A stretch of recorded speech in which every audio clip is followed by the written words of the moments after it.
At 15 light years old, in every image and would find myself lying at the bottom of a ravine with shattered bones.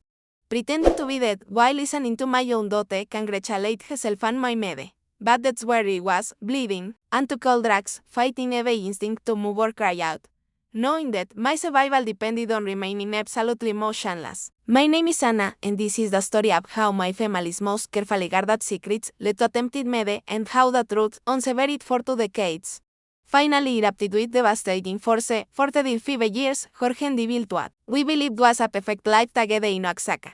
Every morning began with the aroma of freshly brewed coffee and the distant sound of mountains that had watched over our love story since the beginning. It totally attached the secondary school, finding joy in helping young minds discover the power of words and imagination. Jorge, my husband of all those years, created beautiful wooden furniture in his small carpentry workshop, crafting pieces that were more art than utility.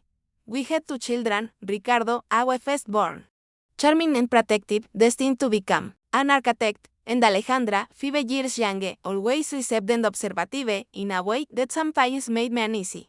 Sundays were sacred in our house. We would gather around the table that Jorge had carved with his own hands, and Ricardo would enamour us all with his dreams of designing buildings. Alejandra would sit quietly, playing with her food, her eyes rarely meeting ours. There was something about her behavior that disturbed me even then, but it dismissed my concerns the ways of an overprotective mother. In the evenings, Jorge and I would walk along the beaches of Cancun, hand in hand, planning our retirement years, dreaming of the travels we would take once our children had established their own lives. I was happy, or at least I thought I was. What I didn't know was that happiness is fragile. Easily shattered by truths, we're too blind to see everything changed on a September night exactly 20 years before the terrible day at the ravine. Ricardo didn't come home after going out with friends. We waited until dawn, calling frantically anyone we could think of. Alejandra remained in her room, claiming to study for exams, but there was something strange about her that I couldn't quite identify.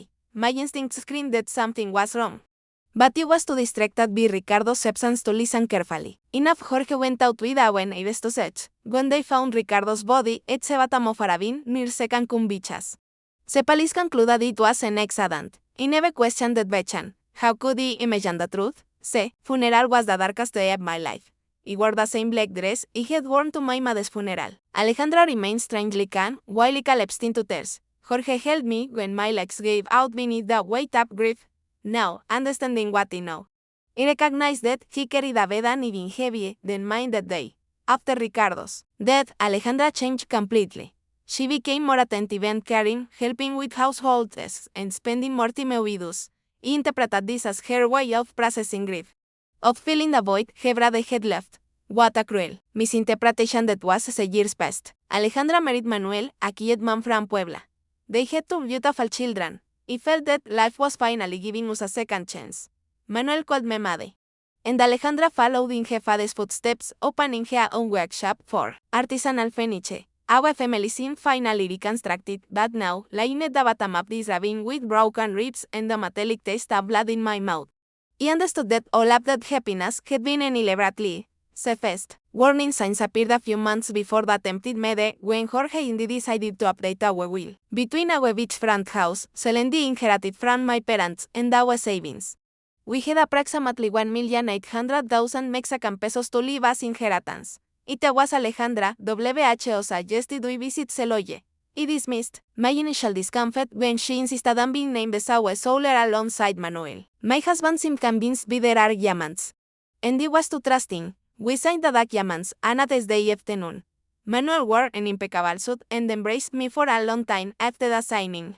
His words about us being officially family united forever caused an inexplicable chills. Weeks that followed were strange. Alejandra and Manuel began visiting us more frequently, with one clear purpose: controlling our finances. Alejandra suggested selling our house, moving to a small apartment, reviewing our investments. When I expressed my love for our home and reluctance to move, I saw a flash of irritation in her eyes that froze my blood. One night, after another tense conversation, I asked Jorge if he didn't find it strange that Alejandra was suddenly so interested in our financial affairs. He tried to reassure me, but I saw doubt in his eyes. The next day, I called my sister Sofia for advice. When I told her about Alejandra's pressure regarding our money, she remained silent for a long moment. Anna, she finally said, doesn't It seems strange that Alejandra is so anxious to control your money. She has her own business and is doing well financially. Why would she need so much control over your finances? Her words hit me like a slap. She was absolutely right. Alejandra had never shown financial problems or asked to borrow money that afternoon. When Alejandra appeared for another conversation about our future, I decided to confront her directly, daughter. I began while we were sitting on the porch. Why is it so important for you to have control over our financial affairs? Your father and I are still lucid. Her reaction was immediate and revealing. Her face hardened, and this was something cold and calculating that I had never noticed before. Mama. It's not about control, she responded with a tense voice. It's about love, care, and family responsibility. But the way she pronounced those words sounded more like a threat than affection. That night, Jorge and I had our first serious argument in years. I thought he was being paranoid. But he couldn't shake the feeling that something wasn't right. When I asked him directly if he didn't find her behavior strange, something shifted. He looked at me intensely, and for the first time, I saw recognition in his eyes. Anna, he said with a very low voice. There are things about Ricardo's death. I never told you. My heart began to beat so hard I thought it would burst from my chest. The words from Jorge hit me like lightning. What about Ricardo's death? I asked with a trembling voice. He sat heavily in one of the kitchen chairs and ran his hands over his face as if trying to erase memories that had tormented him for 20 years. The night Ricardo died, he began with a choked voice. Alejandra wasn't in her room studying like she told us.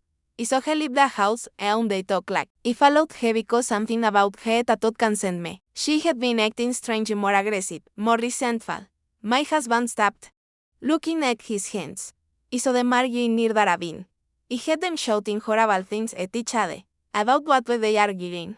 I whispered, though part of me didn't want to know. Jorge lifted his gaze, tears in his eyes, tears he hadn't even shed at our son's funeral. About money, Ana and Alejandra was furious because Ricardo was the oldest, according to my family's traditions. He would inherit the majority of our possessions, but there was something more. Ricardo had discovered that Alejandra was stealing money from our savings. My mind refused to process what I was hearing. My daughter, WHO, had been so attentive after Ricardo's death, had been stealing from us even before her brother died. Why did you never tell me? I accused Jorge, feeling the betrayal multiply, because when I died the ravine that night, it was already too late. He responded with a suffocating voice. I saw Alejandra standing next to Ricardo's body. Our daughter was trembling, crying, and repeating over and over, it was an accident. It was an accident. He looked at me with devastated eyes. She looked at me with those desperate eyes and begged me to help her. Papa, she said, Ricardo slipped when he was trying to grab me. I was just defending myself and he lost his balance. My blood ran cold. But you believed her, I murmured. Though you already knew the answer. Jorge nodded slowly with an expression of guilt that had clearly tormented him for decades. She was my daughter, Ana. My daughter was asking me for help and Ricardo was already dead. I couldn't bring one back to life by destroying Seade. And the stolen money. Yes, needing to know every detail of this nightmare. Never, he responded. In fact, she kept taking small amounts that he pretended not to notice, because confronting her would mean admitting that he had covered up a mede. He became her accomplice, Ana.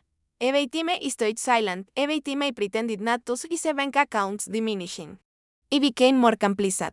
The terrible reality began to take shape. That's why she's so interested in controlling our finances now, I murmured. It's not because she cares about us. It's because she wants to finish what she started 20 years ago. Jorge nodded gravely. And there's something else, Ana. Something he discovered a couple of weeks ago. He went to his desk and pulled out papers he had hidden beneath the documents.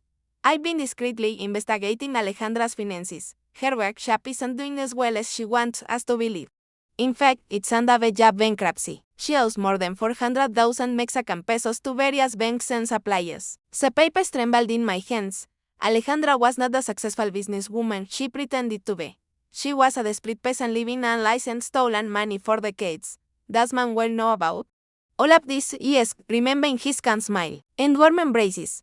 I'm Satanedas, Jorge responded. I noticed how he directs conversations when they talk about our money, how he asks specific questions about our savings, the value of the house, our insurance policies. These aren't innocent questions, Ana. They're the questions of someone calculating exactly how much our debt is worth.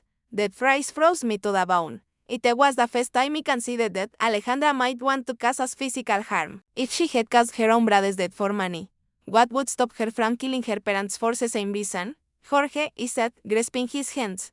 We have to go to the police. We have to tell them the truth about Ricardo and what's happening now. But my husband shook his head. With what evidence, Anna? I'm an accomplice to Cada in a pajama side. If we speak now, I'll go to jail too. And besides, who's going to believe a 16-year-old man who kept this secret for 20 years? I was right. So we just wait for her to kill us like she did Ricardo? Yes, desperately. We'll be very careful, Jorge said, trying to sound more confident than he actually was. We'll find a way to protect ourselves to get the evidence. But his words were interrupted by the sound of the telephone. It was Alejandra. Mama, she said with that sweet voice that now sounded sinister. Manuel and I have been thinking. And we believe it would be beautiful to celebrate your 35 years of marriage with something special. What if we take you to that viewpoint in the Sierra Madre Oriental next weekend? We could take a family hike, take photos, and spend a perfect day together. My blood froze. I looked at Jorge. WHO had the conversation and had the same expression of terror. It's a very sweet idea. Daughter, I managed to respond with a trembling voice. But let us think about it, and we'll call you back tomorrow. After hanging up, we looked at each other in silence, knowing that we had just received an invitation to our own execution. The viewpoint, I memed. They're going to take us to the viewpoint to kill us and make it look like an accident. We didn't sleep that night. Embraced in our bed, we planned how we could save ourselves from our own daughter. Thursday afternoon, with Manuel carrying a new backpack and that calm smile that now seemed like the mescaba sociopath. He showed us supplies for our adventure while saying he wanted to capture every moment with his expensive camera. Alejandra appeared with new hiking equipment, ropes, flashlights, first aid kits. Every item was carefully chosen, every detail meticulously planned. When we finally reached the start of the trail, the next morning, my heart was beating so hard I thought it would burst. The place was beautiful, with tall trees and the sound of a waterfall in the distance, but for me, it had become a stage for my own execution. The trail began relatively easy, winding between leafy trees and moss-covered rocks. Manuel walked ahead, constantly taking photos and commenting on the landscape. Alejandra walked behind us, supposedly to ensure we didn't fall behind, but I could feel her eyes and our backs like daggers. After an hour of hiking, we began climbing a steep part of the trail. My legs were already heavy and Jorge was breathing with difficulty. We weren't accustomed to this type of exercise, and our BMDs knew that perfectly. They had chosen a route designed to exhaust us physically. Manuel announced we were almost at the viewpoint, yet according to the map he had seen, we still had another half hour to go. His lycanthrope they had no intention of reaching the official viewpoint. The place where they planned to kill us must be much closer. Look at that, Alejandra suddenly shouted, pointing to a rock formation. That cliff has an incredible view. Let's climb up there to take some special photos. My blood froze. There it was, the place they had chosen for our mede. The cliff rose about 30 meters above the main trail, accessible by a secondary path that seemed much more dangerous. The rocks were loose. There were few trees to grab, and from the top, you could see a precipice that fell into a deep ravine filled with sharp rocks. I don't know if it's a good idea, I said, trying to sound casual. The trail seems quite dangerous for people a viaje. But Manuel had already begun walking toward the fork, carrying his backpack. Come on, Anna, I said with that persuasive voice, it'll only take a few minutes. The photos from up there will be spectacular. Jorge squeezed my hand discreetly, reminding me that his phone was recording everything. We had to continue. We had to walk all the way to get the evidence we needed. The climb was exhausting. The loose rocks lay beneath our feet. But the most terrifying part was realizing how perfect this place was for a mede. If someone accidentally stumbled and fell from the top, there would be no way to survive. And most importantly, there would be no witnesses. When we reached the top, the viewpoint was indeed spectacular. From there we could see the entire valley, the mountains in the distance, and the shimmering on the horizon. Come here for photos, shouted Manuel, positioning himself near the edge of the cliff. I want the valley as a background. Jorge and Duna approached slowly, each step bringing us closer to our final destination. I could see Alejandra positioning herself strategically behind us, calculating angles, matching distances. Perfect, exclaimed Manuel, lifting his camera, now embrace and smile. We embraced, probably for self-esteem, while I took photo after photo. Take another, suggested Alejandra, moving closer. But this time stay a bit farther back so the landscape is better in the frame. A step back meant being exactly answer. Edge up the precipice. Jorge and I exchanged a look. The moment had come. We moved back with a sword, feeling salad ground disappear beneath our feet, leaving only the void behind us at that moment. Alejandra launched herself toward us with her arms extended to push us over. But Jorge had been preparing for this. In the last second, he grabbed her wrist and pulled her forward with all his strength. If we're going to die, you're coming with us, he shouted with a fury he had never seen. For a moment, the four of us tittered on the edge, grasping at each other in a macabre dance between life and death. Manuel screamed and tried to help Alejandra, but the weight of all of us was too much. The ground gave way beneath us and we fell together, locked in a deadly embrace. Screaming as the whistled around us and the rocky ground approached at terrifying speed, the impact was brutal. I had bones breaking, felt my body being destroyed against the rocks. The pain was indescribable. But then I heard Jorge's voice, weak but clear, Ana. Don't move. Pretend you're dead. With a strength I didn't know it possessed, I remained, completely motionless, controlling even my breathing to make it imperceptible. A few meters away, I heard Alejandra and Manuel groaning. They had survived the fall too, but seemed to be in worse condition. Manuel. Are you okay? I heard Alejandra's voice. I think I broke my leg, Manuel moaned. It hurt so much. And the old people, the contemptuous way referred to us confirmed they had never seen us as family. We were just obstacles in the way of our money. I heard Alejandra crawling in our direction. My heart beat so fast I feared she could hear it. They're dead, she announced after a few minutes. Both cut their eyes open, but they're not breathing. Her life filled me with strange hope. If she believed we were dead, maybe we would have a chance. Perfect, whispered Manuel with satisfaction that chilled my blood. It worked exactly like we planned. Well, except for the part where we fell to, replied Alejandra with a bitter laugh. At least now we won't have to pretend we love them anymore. In the minutes that followed, they discussed their situation. Both were injured but could move. They planned to crawl until they found help, then tell the story of how they had miraculously survived a tragic accident that killed their poor parents. When silence finally fell, Jorge whispered my name. Ana, are you okay? I responded in the same whisper, confirming you was alive but terribly wounded. My right leg is broken and I think I have fractured ribs, he told me. I did a mental inventory. I felt sharp pain in my left arm. My head throbbed bad and something was wrong with my shoulder, but I was alive. We're badly hurt, but we're alive. I whispered the phone is recording, but there's no signal down here. We were trapped at the bottom of a ravine. Indeed, there no way to communicate with the outside world. If no one came looking for us, we would die there slowly. But then we heard voices. Alejandra and Manuel had found help. The rescue team served with helicopters. Soon, equipment was locked down to extract us. I had to continue pretending to be unconscious while they placed me on a stretcher. The paramedics worked on both of us, believing we were barely alive in the helicopter medical evacuation. I felt Jorge's presence in the stretcher beside me. When we arrived at the hospital in Mexico City, the case was immediate. I was taken directly to an emergency room where medical personnel worked on my injuries. I had to continue pretending to be unconscious, but I needed to find a way to communicate with someone I could trust. A young nurse named Maria noticed something odd about my vital signs. The doctor explained it was common in cases of extreme trauma, but Maria seemed suspicious. When Alejandra and Manuel came to my bedside pretending to say goodbye, Alejandra leaned closer and whispered something that made my blood freeze. I hope you learned your lesson. Mama, you never should have asked so many questions about our finances. Some truths are better left buried. Just like Ricardo. I realized then that our plan had worked. Alejandra had just confessed, and Maria had a baby wet. After they left, Maria approached my bed and whispered that she knew I could hear her. She asked if I was in danger, and very slowly I moved my finger. She gasped. She went to speak with the doctor and soon returned with police officers. The medical staff helped me open my eyes. And I finally broke my silence. My daughter and her husband pushed us. I told the detective and the hours that followed were a blur of statements and revelations. I told Detective Martinez everything: Ricardo's death, Alejandra's death, the pressure to change our will, and the plan to meet us on the mountain. Jorge recovered consciousness and provided his phone containing the recording of their confessions and plans. While police analyzed the evidence, Alejandra and Manuel remained in the waiting room, still performing their roles as devastated family members, and aware that their carefully constructed lies were about to collapse. The recording was clear.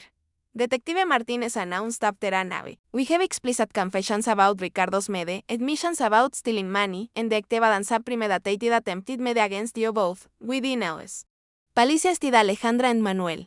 Seal Janse they had maintained. 4 years quickly disintegrated as each tried to blame Seade. Alejandra claimed it was Manuel's idea. Manuel insisted Alejandra had planned everything from the start. The investigation revealed even darker details. Not only was Alejandra bankrupted in money to dangerous usurers, but she had also been forging our signatures to access our bank accounts. She owed over 400,000 pesos and was in desperate financial straits. Without our inheritance, the detective explained, she would likely be dead within weeks. Killed by the loan sharks, showed money too. Our death wasn't just convenient, it was absolutely necessary for her survival. The trial began 6 months later. When he testified, he looked directly at Alejandra and saw no remorse. No pain. He saw a stranger, cold and calculating, WHO had disguised herself as my daughter for decades. Alejandra, he said from the witness stand, I don't know WHO you are. But you're no longer my daughter. My daughter died the night you killed Ricardo. What has lived in her place for 20 years is a monster. The tea unknowingly helped create. The jury deliberated for 2 days before finding Alejandra guilty of intentional homicide for Ricardo's death and aggravated attempted homicide for what she did to us. Manuel received the same sentences and accomplices. Both were sentenced to 30 years in prison without possibility of appeal. A year later, Jorge and I began the formal adoption process for our grandchildren. They are beautiful, innocent children who deserve a chance to grow up knowing what true love is. Not the manipulative and toxic love they received from their biological parents every night. When he put them to bed, he tell them stories about Uncle Ricardo, the uncle they never met. He tell them about his kindness, his honesty, his dreams of becoming an architect. He tell them how he was brave and tried to protect those he loved. He don't tell them about the betrayal, the fall, or the impact that took his life. They're too young to carry that burden. Perhaps one day, when they're older, I'll tell them the whole truth. They still wake up at night sometimes, sweating and screaming. Reliving the moment of the fall. Jorge has nightmares too. We embrace in the darkness, reminding each other that we're a light, that we survived, that the truth finally came to light. We decided to sell our house. There were too many memories there, both beautiful and horrible. We bought a small house near the beach, where the constant sound of waves helps us sleep better. A new house for a new beginning. The scar on my shoulder still aches when the weather changes. Jorge's knee never fully recovered. These are the physical scars we carry. The emotional ones are much deeper. Sometimes I find myself looking at old family photos. Alejandra smiling on her 10th birthday. Ricardo teaching her to ride a bicycle. The 4 of us together at a beach picnic. I try to understand how something so beautiful could transform into something so monstrous. How they did not see the signs. But then I remind myself that love can make us blind. That sometimes we don't want to see the truth because it hurts too much. That we trust those we love even when we should question them. I never visited Alejandra in prison. I cannot make myself look into the eyes of the woman WHO killed my son and tried to kill me. Jorge went on but pretend more silent than ever. As she showed no remorse, only rage at being cut. Manuel wrote letters asking for forgiveness, claiming he was under Alejandra's influence. We didn't respond. Some betrayals are too great to forget. The years will pass. Our grandchildren will grow. The pain may diminish somewhat. But the truth will remain. The truth about how greed can captive in the most sacred family bonds, about how silence can protect monsters, about how sometimes we must pretend to be dead to finally live in truth. Sometimes, when I walk along the beach with Jorge and our grandchildren running ahead, I feel an unexpected peace. It's not the happiness we knew before. It's something different. Something deeper, a sense that we survived the worst life could throw at us and still found reasons to smile.